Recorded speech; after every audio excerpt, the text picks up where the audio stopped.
Eu e Minha Boca Grande, da Joyce Meyer. Já vamos lá pro 12º capítulo. A língua serena, com seu poder de cura, é árvore de vida, mas a perversa quebranta o espírito. Provérbios 15:4. Não fale palavras torpes. Capítulo 12. Não fale palavras torpes. Esse versículo, a língua serena com o seu poder de cura é árvore de vida, mas a perversa quebranta o espírito. Provérbios 15:4. Esse versículo espalha a mesma mensagem de Provérbios 18:21, que diz que com a língua ministramos vida ou morte. É por isso que por toda a palavra de Deus nos é dito que devemos ser cuidadosos ao usar a língua e prestar atenção em nossas palavras. Paulo disse em Efésios 4:29, não saia da vossa boca nenhuma palavra torpe, e sim unicamente o que for boa para edificação, conforme a necessidade, e assim transmita graça aos que ouvem. Você e eu nunca devemos falar coisas que façam com que as pessoas desistam.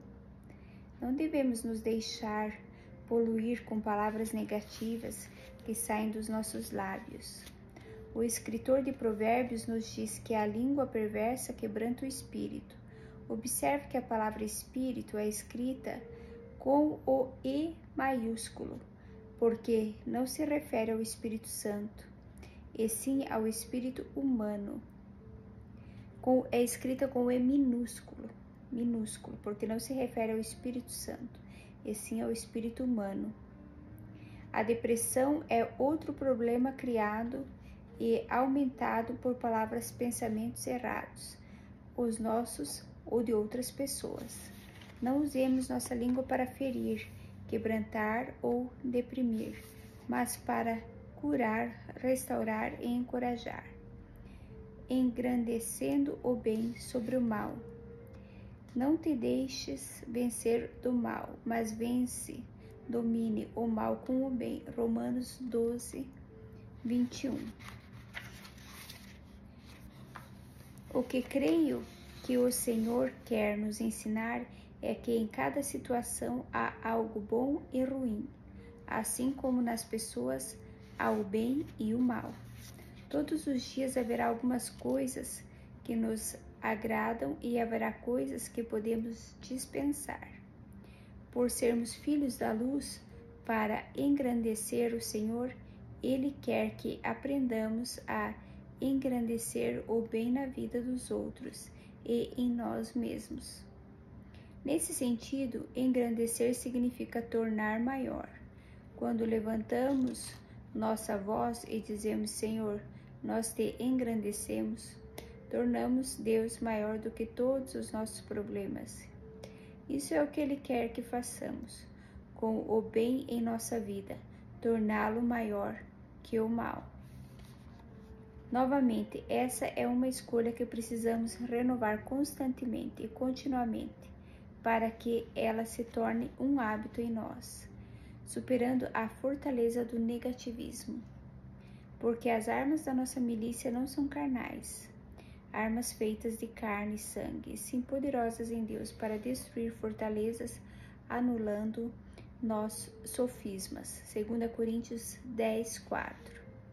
A Bíblia fala sobre fortalezas que são construídas dentro de nós, especialmente na mente. Até que tais fortalezas sejam destruídas, elas vão nos causar problemas. O Senhor me mostrou que uma fortaleza é como um muro de tijolos. Ela é destruída com um tijolo de cada vez, pelo revezamento de certos tipos de pensamentos. Poderíamos dizer que, por termos os mesmos pensamentos repetidamente por um período de tempo, criamos sulcos na mente. Uma vez estabelecidos esses sulcos ou formas habituais de pensar e ver as coisas, se tornam muito difíceis de mudar. Uma vez aconselhei uma jovem que tinha uma autoimagem terrível. Isso aconteceu porque durante toda a vida foi-lhe dito repetidamente que não prestava e nunca seria grande coisa. Quando ficou mais velha, ela começou a reprisar aquela mensagem. Eu não sou boa, nunca serei grande coisa. Deve haver alguma coisa errada comigo. Senão as pessoas me amariam e me tratariam bem. Então, como essas fortalezas são construídas na vida de uma pessoa, porque aconteceu comigo? Como disse, eu era muito negativa nos pensamentos e palavras, porque muitas coisas negativas aconteceram comigo e me foram ditas. Cresci num ambiente negativo, cercada de pessoas negativas, que olhavam as coisas de forma negativa. Aprendi a ser da mesma maneira, e quando cresci senti que estava me protegendo por ter uma visão negativa da vida. Pensava que se não esperasse que nada de bom acontecesse comigo, não ficaria desapontada quando acontecesse. Lembre-se, se eu era deprimida e é difícil lidar, também tinha muitas doenças físicas associadas a pessoas negativas. Em meu ministério, conheço pessoas assim o tempo todo. Assim como eu, elas foram criadas em um ambiente negativo. Por isso têm um espírito negativo. Não é agradável conviver com pessoas assim. Não são agradáveis nem para si mesmas, mas há uma maneira de evitar que nos tornemos negativos, ou superar isso, se já somos. Um relatório negativo. E diante dos filhos de Israel, afirmaram a terra que haviam espiado, dizendo, a terra pelo meio da qual passamos a espiar é terra que devora os seus moradores, e todo o povo que vimos nela são homens de grande estatura. Aqui está uma verdade que eu gostaria que você tomasse posse. Deus considera negativos os relatórios ruins. É por isso que o título deste capítulo é Não fale palavras torpes. Além de não falar negativamente sobre as circunstâncias como os espias hebreus fizeram e foram corrigidos pelo Senhor, também não devemos falar negativamente sobre outras pessoas. Você conhece alguém que seja perfeito? Já encontrou o pastor perfeito, a igreja perfeita, o lugar de trabalho perfeito? Você vive numa vizinhança perfeita? Alguém ao seu redor mantém a casa, o carro, o quintal em perfeitas condições? Tudo ligado a esse reino natural tem um pouco de decadência. O apóstolo Paulo nos diz que, quando Jesus voltar para nos receber, seremos transformados de corruptíveis para incorruptíveis. 1 Coríntios 15, 51 a 55. Mas, enquanto estivermos aqui nesse reino, sempre teremos de lidar com a corrupção. Assim como nós, muitas pessoas são um saco de mistura. A maioria tem alguma coisa boa e má, tal como nós. Deus não quer que aumentemos o mal nos outros ou em nós mesmos. Ele quer que aumentemos o bem. O apóstolo Pedro diz que o amor cobre uma multidão de pecados. 1 Pedro 4:8. É o que você e eu devemos fazer, devemos cobrir, não expor as imperfeições das pessoas.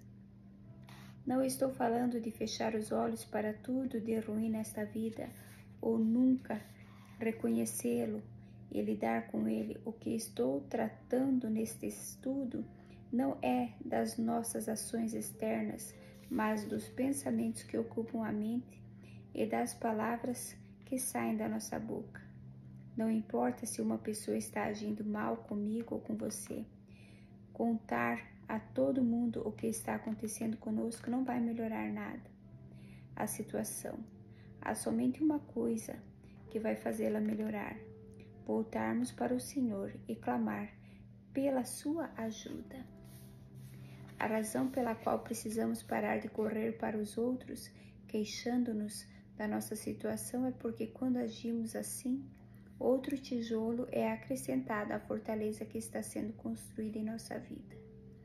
Isso significa Isso não significa que nunca devemos falar sobre nossa situação ou problema. Se precisarmos de aconselhamento nessa área, devemos buscá-lo. Se pudermos falar do problema com alguém que tem o poder de mudar isso em nós, então, por todos os meios, devemos buscá-lo. Mas só levar histórias vãs sobre uma situação negativa não vai melhorá-la, só vai piorá-la. Não estou dizendo que nunca devemos falar sobre nossos problemas. Estou dizendo que precisamos falar com propósito. Em Mateus 12:36, Jesus disse que daremos conta de nossas palavras frívolas, o que a versão King James chama de toda palavra vã. Precisamos manter essa verdade em nossa mente antes de abrir a boca. Esse foi o erro que os espias cometeram e foram corrigidos pelo Senhor, por entregar um relatório ruim, negativo, a Moisés e ao povo de Israel. Relatório bom ou ruim? Ao cabo de 40 dias voltaram de espiar a terra, caminharam e vieram a Moisés e Arão e a toda a congregação dos filhos de Israel no deserto de Parã, a Cádiz. Deram-lhes conta, e eles e a toda a congregação, e mostraram-lhes o fruto da terra. Relataram a Moisés e disseram: Fomos à terra a que nos enviaste, e verdadeiramente mana leite e mel. Esse é o fruto dela. O povo, porém, que habita nessa terra é poderoso, e as cidades muito grandes e fortificadas. Também vimos ali os filhos de Anak, de grande estatura e coragem. Então Caleb fez calar o povo perante Moisés e disse: Eia, subamos e possuamos a terra, porque certamente prevaleceremos contra ela. Porém, os homens que ele tinha subido disseram: Não poderemos subir contra aquele povo de Canaã, porque é mais forte do que nós. E diante dos filhos de Israel infamaram a terra que haviam espiado, dizendo: A terra pelo meio da qual passamos a espiar é terra que devora os seus moradores, e todo o povo que vimos nela são homens de grande estatura. Também vimos ali gigantes, os filhos de Anak, são descendentes dos gigantes, e éramos aos nossos próprios olhos como os gafanhotos, e assim também éramos aos seus olhos. Números 13, 25 a 28 e o 30 ao 33.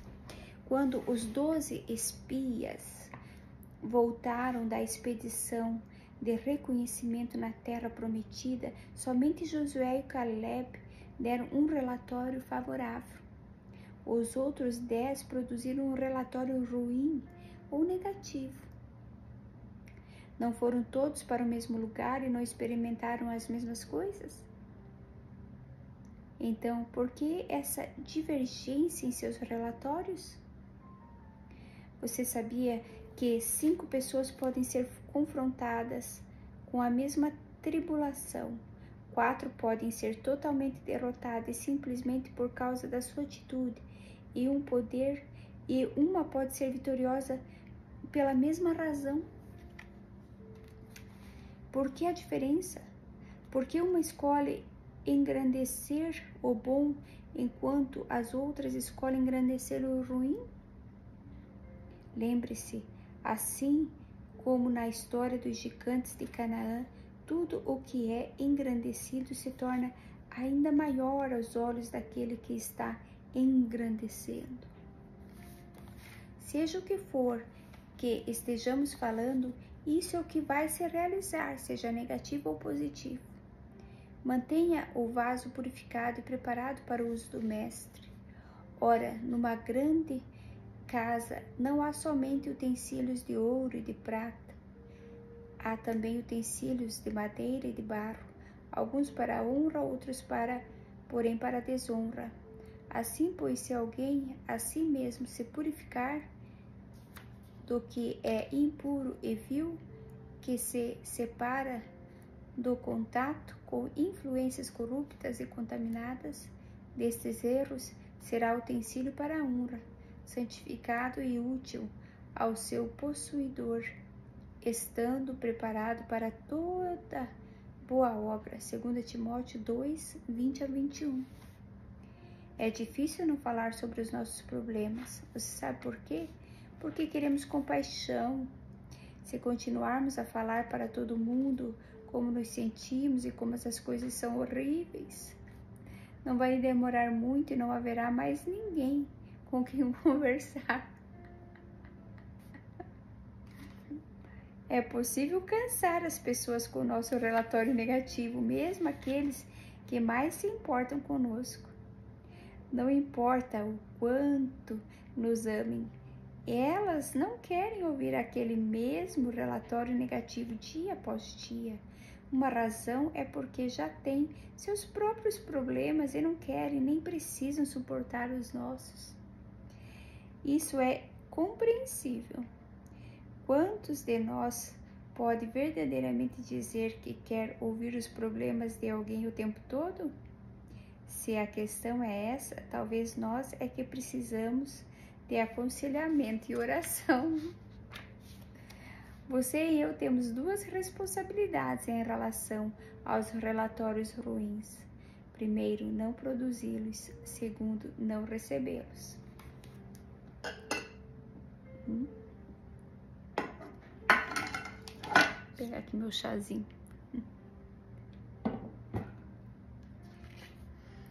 Cada um de nós tem a responsabilidade de não falar negativamente e não permitir que falem conosco dessa maneira. É nossa responsabilidade ajudar-nos uns aos outros sobre nós mesmos ou sobre as situações que todos temos de enfrentar. Quando as pessoas vinham fazer fofoca, eu pensava que era obrigada a escutá-las. Tenho de admitir que havia uma parte de mim que queria ouvir, então eu me escondia atrás da desculpa. Bem, não posso dizer-lhes que não me contem essas coisas porque não quero ferir os seus sentimentos. Não é o que o apóstolo Paulo nos diz nesses versículos que vimos em Efésios 4. Paulo disse que não devemos permitir que nem a nossa mente nem a dos outros seja poluída. De acordo com o que Paulo escreveu ao seu jovem discípulo Timóteo, você e eu devemos ser vasos limpos, devemos nos manter puros e ajudar os outros a se manterem puros também. Para isso devemos pensar e falar de maneira que Deus quer que pensemos e falemos. Devemos estar sempre conscientes de nossos pensamentos e palavras, porque Deus ouve e registra cada um deles no seu memorial, o memorial escrito de Deus. Então, os que temiam ao Senhor falavam uns aos outros, o Senhor atentava e ouvia. Havia um memorial escrito diante dele para os que temem ao Senhor e para os que lembram do seu nome. Malaquias 3,16. Creio que alegra o coração de Deus quando Ele nos ouve dizer a coisa certa.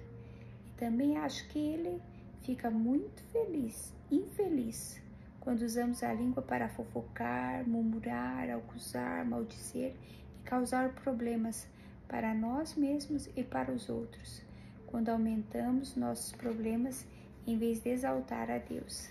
Pense nisso.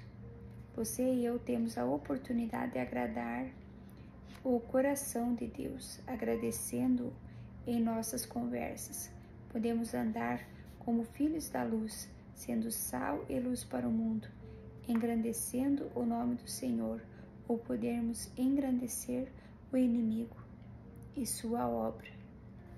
Lembro-me de como eu era antes que o Senhor me revelasse muitas dessas verdades que estou compartilhando com você nesse livro. Eu era tão negativa e crítica.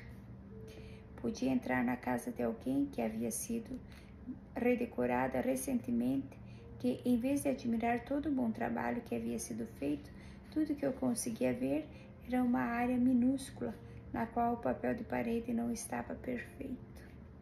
Bem, você tem que consertar aquilo, eu diria. ignorando totalmente as coisas boas que haviam sido feitas.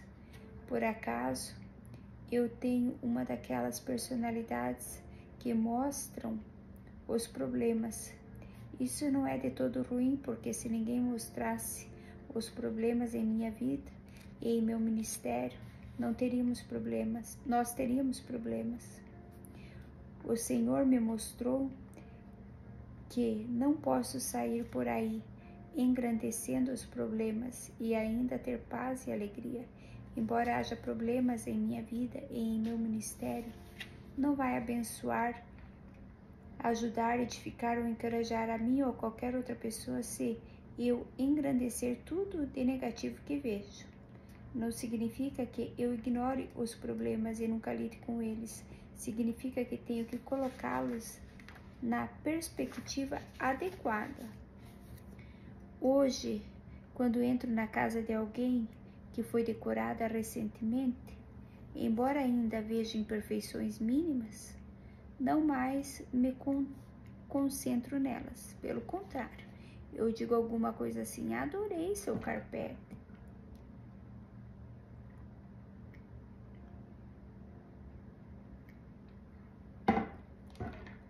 Adorei seu carpete.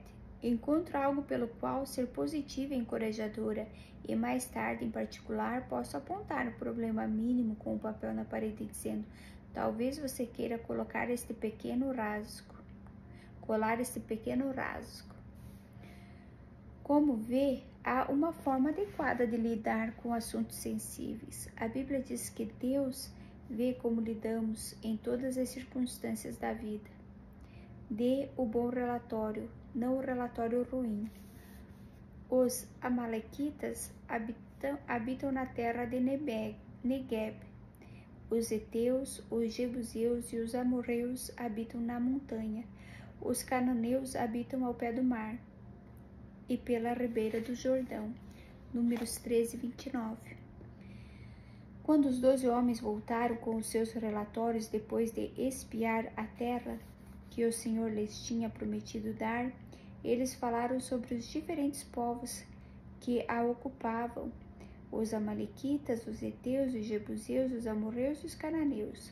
Cada um desses eus representava um problema diferente para os filhos de Israel.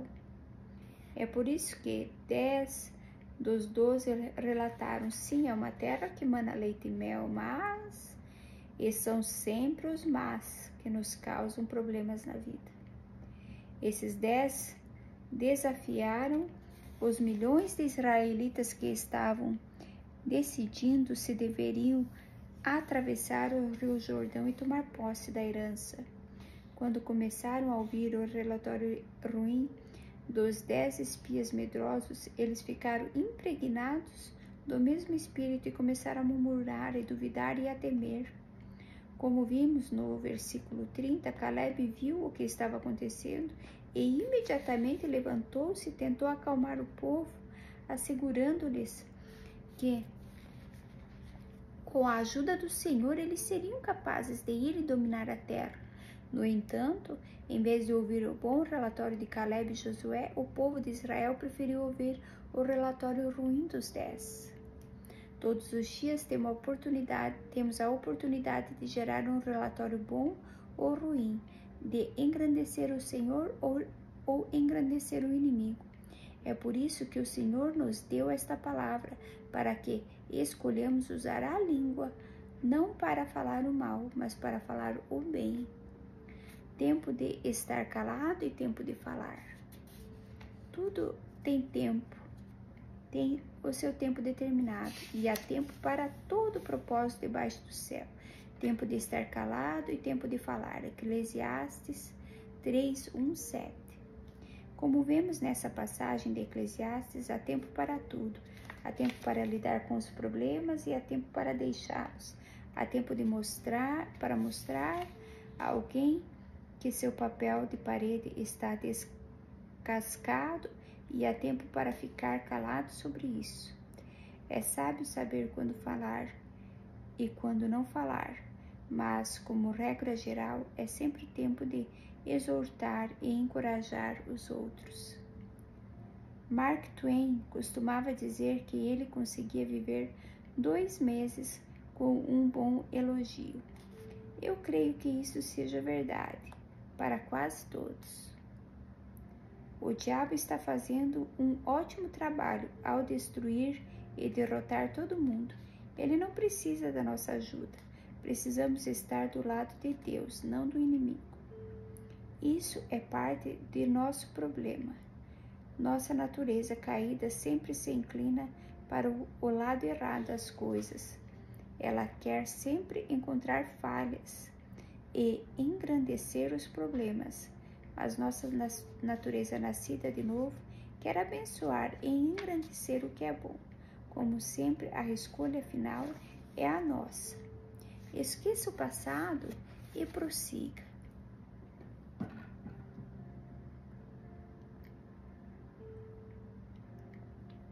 Irmãos, quanto a mim, não julgo havê-lo alcançado ainda, mas uma coisa faço.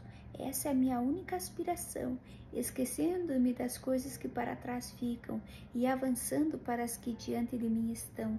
Prossigo para o alvo, para o prêmio supremo e celestial da soberana vocação de Deus em Cristo Jesus. Filipenses 3, 13 a 14.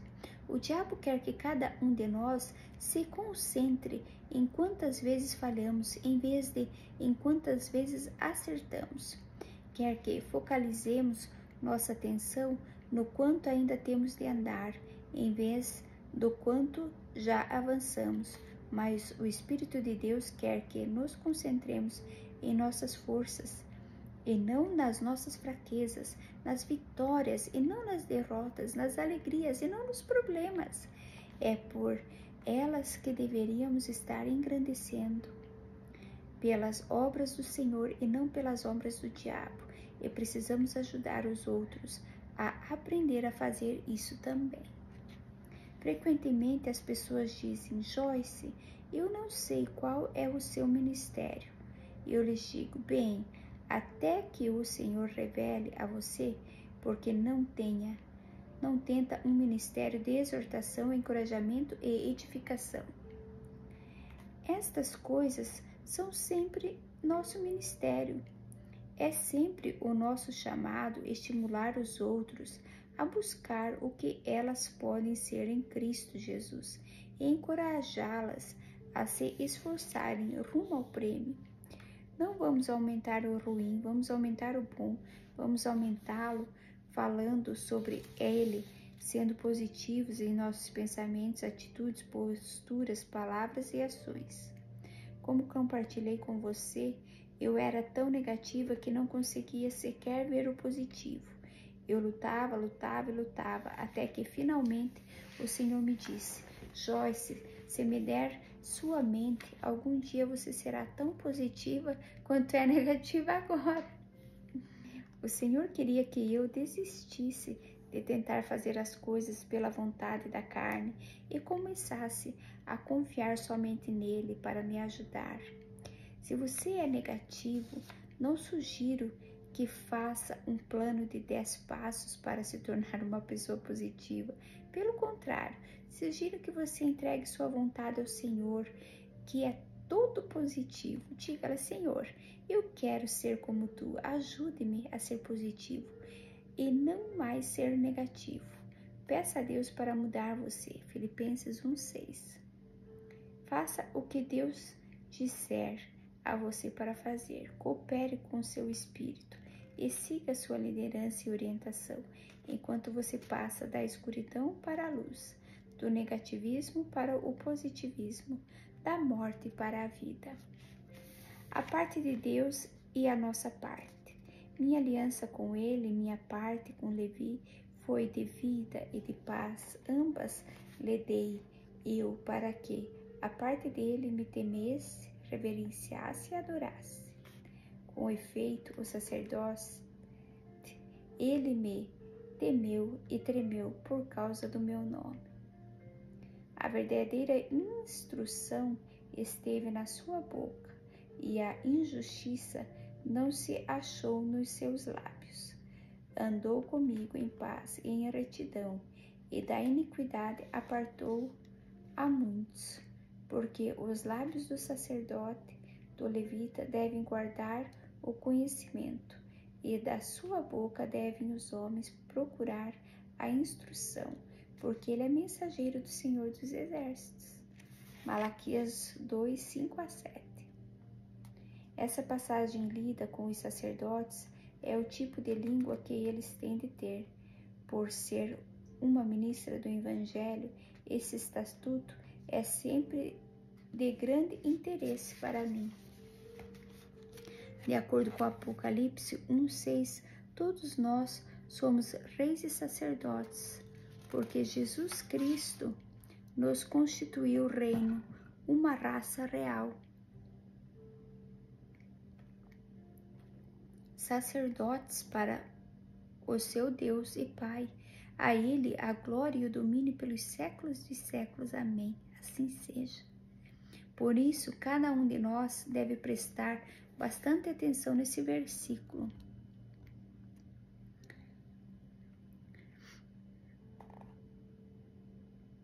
Que nos revela que Deus tem uma aliança com seus sacerdotes. Numa aliança, cada um tem sua parte. Em nossa aliança com o Senhor, Ele tem uma parte e nós temos outra. Ele se compromete a nos dar vida e paz. Nossa parte é reverenciá-lo, temê-lo, adorá-lo e admirar o seu nome. Se tivermos reverência e temor ao Senhor, se o honrarmos e exaltarmos o seu nome, então não mais usaremos a língua para falar mal do seu povo, a quem servimos como seus sacerdotes.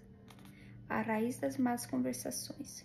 Portanto, és indesculpável, ó homem, quando julgas quem quer que seja, porque no que julgas a outro, a ti mesmo te condenas, pois praticas as próprias coisas que condenas, que tu censuras e denuncias.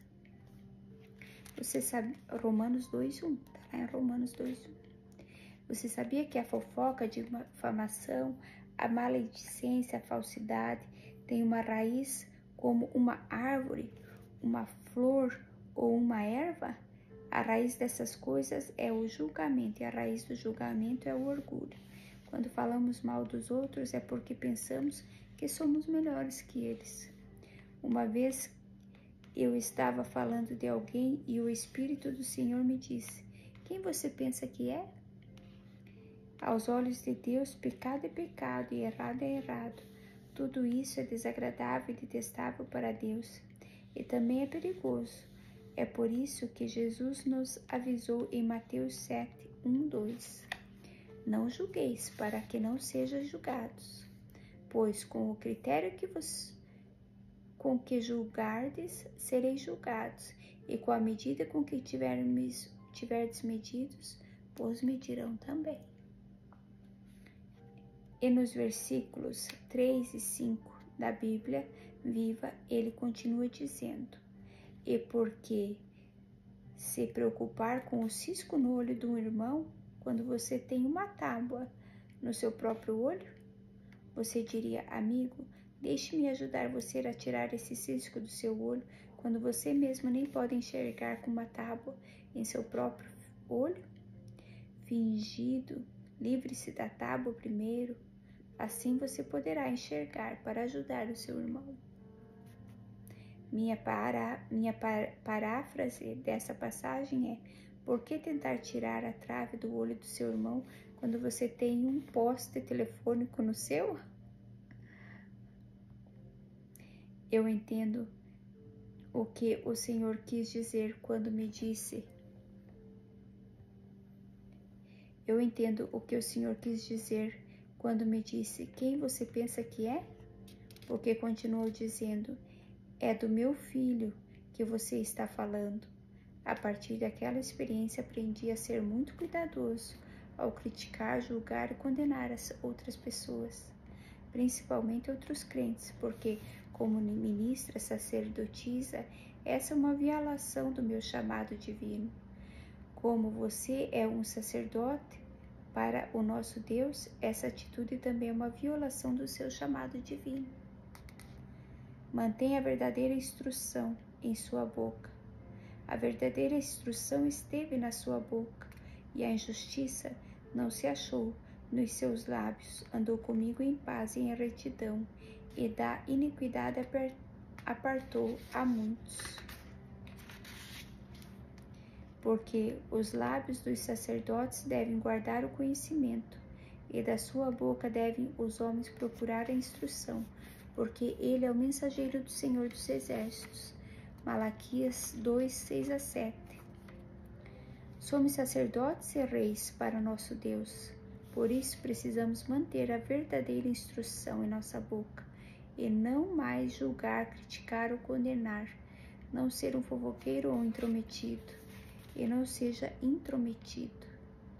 Não sofra, porém, nenhum de vós como assassino ou ladrão ou malfeitor, ou como quem se intromete em negócios de outrem, infringindo o direito deles. 1 Pedro 4,15. A tradução desse versículo na Bíblia Viva é: não quero ouvir falar de vocês sofrerem por cometer assassinato, ou roubar, ou fazer desordem, ou por serem abelhudos e se intrometer nos negócios dos outros. O que é ser um intrometido? Uma versão de Webster define intrometido como alguém que se preocupa com o assunto dos outros. Outro dicionário, Webster, diz uma pessoa xereta, abelhuda. Minha definição de uma pessoa intrometida é aquela que desenterra relatórios ruins e se encarrega de espalhá-los por meio de fofoca, difamação, cochichos e assim por diante. Webster define fofoca como aquele que habitualmente repete rumores ou fatos íntimos ou particulares. Engajar ou espalhar fofoca. Minha definição de fofoca é aquele que aumenta e sensacionaliza rumores e informação parcial. Um difamador nós já definimos. Difamadores são aqueles que se dedicam a encontrar falhas na conduta dos outros e espalham suas insinuações e críticas na igreja. Difamar, do Webster, modo de expressar declarações difamatórias e injuriosas à reputação ou bem-estar de uma pessoa, um relatório ou declaração maliciosa, proferir relatórios prejudiciais.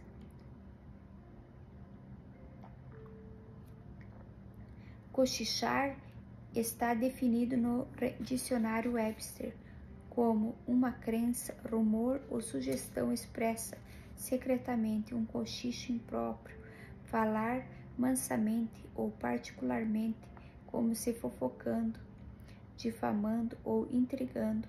Uma pessoa que cochicha, sussurra ou fala em segredo para fofocar, difamar ou fazer intrigas. Quando pensamos nessas definições, ser um intrometido, fofoqueiro ou ainda um difamador parece não ser tão grave quanto ser um assassino, malicioso, ladrão ou criminoso. Mas o apóstolo Paulo considera tudo isso como pecado aos olhos de Deus. Outra grande instrução para levar em conta é encontrada em 1 Tessalonicenses 4:11, e a diligenciar-te por viver tranquilamente, cuidar do que é vosso e trabalhar com as próprias mãos, como vos ordenamos. O pecado do exagero. O Senhor me revelou que até mesmo o hábito inofensivo de exagerar é tão pecaminoso quanto qualquer um desses outros. Porque sempre queremos exagerar? Porque queremos que as coisas pareçam melhores do que são, quando são boas, e piores quando são más. Parece ser da natureza da carne exagerar e colocar as coisas de maneira desproporcional. Nessa passagem, o Senhor diz que a boca de seus sacerdotes é para guardar e manter puro o conhecimento da sua lei. Por quê?